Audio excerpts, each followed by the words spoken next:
everyone, and welcome back to Minimus Tiny House for this week's Yoga Mini. Today's Yoga Mini is very simple. Not necessarily very easy, but very simple and really beneficial. It's called Legs Up the Wall.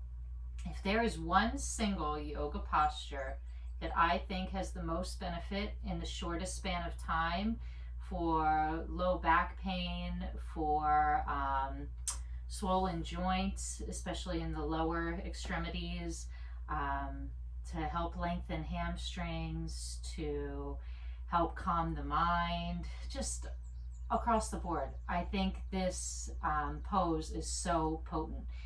I'd like to offer a challenge out there, a week-long challenge to do this pose with the 4-7-8 breathing technique that I'm going to demonstrate in a few moments every day for 10 minutes for 1 week, and I would really like to see how it improves your life, how you feel in your body, how you feel in your mind, how you sleep, how your back feels.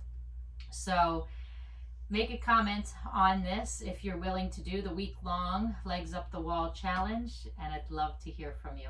So let's get to it now. It's very simple. You just need a space, and if I can find one in a tiny house, I think you can probably find one in your house. You need a space where the wall meets the floor and there isn't something sticking out of the wall. So though I have a mirror here, I'm still gonna make a do. What I'm gonna start to do now is position my sitting bones in contact with the wall. So I'm gonna come down into a fetal position. It takes some scooting and shimmying. The first time it's a little bit awkward, but it'll get easier. Sitting bones in contact with wall. And then I'm going to roll onto my back and elevate my legs up the wall. Now once here, you really want to take the time to readjust. You want to make sure sitting bones are still in contact with wall, spine is straight, shoulder blades are grounded, head and neck is released. Once in, legs up the wall. So this is the pose. This is it. But what this is doing right now is it's giving the feet and the legs an opportunity to be elevated from the heart. So it's reversing blood flow. It's releasing stagnant energy from your muscles and your joints. It's helping to release inflammation and lactic acid. So that's some of the benefits it's giving for the legs right now.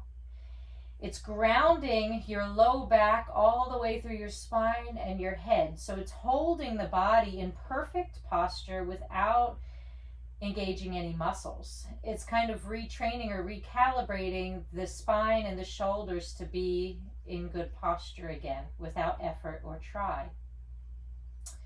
So while in legs up the wall, tend to your body. You might feel like you want to wiggle your toes or roll out your ankles or bend the legs or place the legs in a bent position resting on the wall. And then just rest your hands on your belly or in any comfortable position that serves you. Close your eyes. And we'll start moving into our 4-7-8 breath now. Inhaling for a count of 4. Pausing and retaining the breath for a count of 7.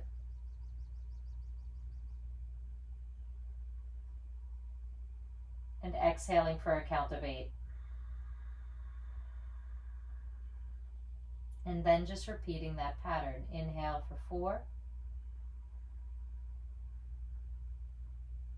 Pause for 7. Exhale for 8. Just continuing here. If you're going to do your challenge, your week-long Legs Up the Wall challenge, it's a good idea to just set a timer here once you start to relax. And maybe you take, 10 of those 4-7-8 breaths, and then you just start to fade into your receiving breath. That's perfectly fine. Let yourself slip into a meditative state if it's accessible, and let the timer, that 10-minute timer, just bring you back when the 10 minutes is complete. Once done, then you're going to draw your knees into your chest, take a gentle rock side to side, release over to fetal position. Rest here for a moment. I love fetal position. It's such a primitive and comfortable a natural position for our body, an opportunity to really just feel held and supported and grounded. Once fetal position is complete for you, press into the earth, transition back into an upright seat. Just be here for a moment. Let the blood flow go back to its normal direction and positioning. Tend to anything that needs to be tended to in your body. Thank you so much for practicing me. It's an honor to have you in my home. It's an honor to practice with you. Thank you from my heart to yours. Namaste. And peace to all beings.